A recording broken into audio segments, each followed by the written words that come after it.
This is the second feature-length film by Lorcan and Finnegan and the first one I've seen. But what drew me to this one was the cast and the fact that it looked very intriguing and a bit weird. And weird it is because we follow this couple who are looking for a new home to settle in. Which one might not think is a great concept or jumping off point. But where this movie takes it is very interesting, and I don't even want to say much more than that.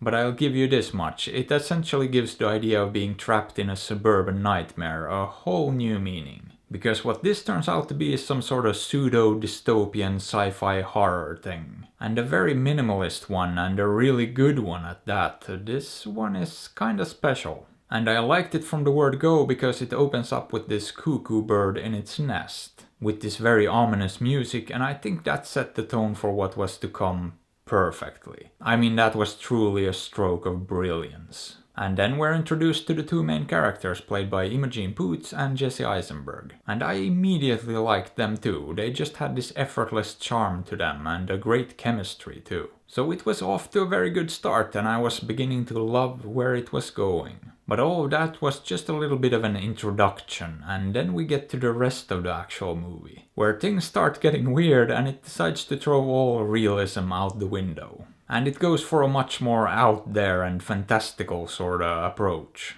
where you just basically have to suspend your disbelief and just go with it. But the movie had me hooked and I had no problem doing that, and I was still very much enjoying it. In fact, for the first half or so I was absolutely loving this thing. I loved it.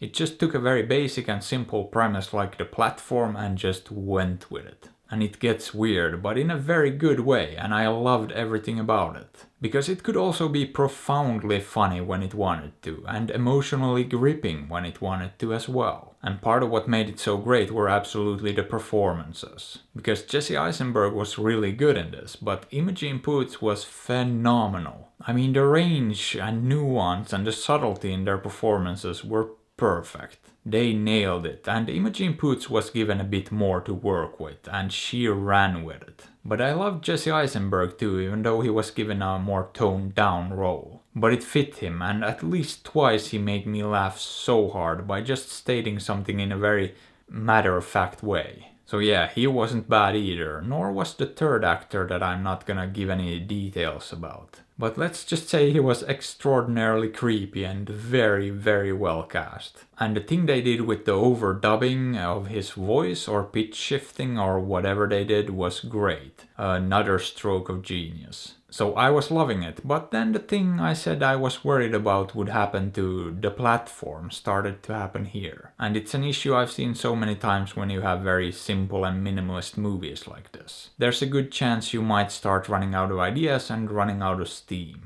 And to me, unfortunately, this did have a bit of an issue with that. It didn't fall apart, it didn't get ruined or anything. I still liked what it did and where it went, but the pacing did slow down significantly. And it did start feeling like they were trying to drag it out and pad the runtime to stretch it out. Now, on the other hand, I do see why they might have wanted to do that too.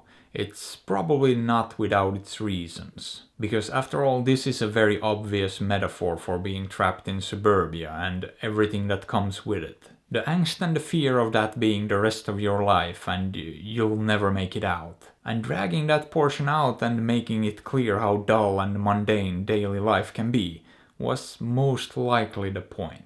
But it was still a shame because up until that point, this was easily on its way to becoming my favorite movie of the year. But as it stands, it did drop down a notch in my rankings, sad to say. I will also have to say that the very end was predictable to me as well. I mean, I saw that one coming less than halfway through the movie, so that didn't help elevate it, but it wasn't an issue either. I liked it, I just saw it coming a mile away. But overall, I still really liked it, and it still might very well end up on my year-end list. But it could have been slightly better. Speaking of which, there was a clear missed opportunity in this. Something very minor that doesn't actually make a difference, but the number of their house was number 9. It should have clearly been 8 for some easy symbolism. But yeah, enough yammering. How about it? Would I recommend this one? Absolutely, especially if you like sci-fi that gets a bit out there and gets a bit weird. So maybe give this one a look, or don't. After all, I'm not your dad. But hey, what are your thoughts on this? Have you seen it? Did you like it? Let me know. And if you enjoyed the video, maybe give it a thumbs up or sub to the channel, because that would be fantastic. And if you like, you can also support me on Patreon or PayPal through the links in the description. And as always, I appreciate you and thanks for watching.